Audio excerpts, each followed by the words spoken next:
Akak ambil je kak. Akak ambil je apa kak. Kak.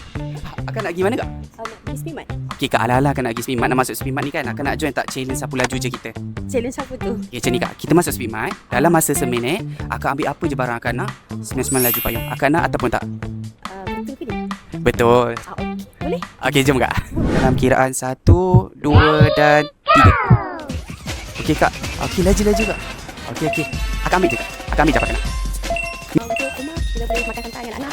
Okey kak. Tak apa, santai-santai akak ada 15 saat je. 8, 7, 6, 5, 4. Oh, belum lagi habis ni. Dan habis. Kak Siti kerja apa? Saya suri rumah je. Oh, iya ke? So far kak cukup tak semua ni? Boleh lah, membantu jugalah kat rumah. So at least ada, orang kata rezeki hari ni saya dapat cover lah. Okey kak. Walaupun akak dah kita 99 laju dah payung akak semua ni, kita nak bagi akak duit pula. Akak nak join tak game kita? Okay, boleh. Okay.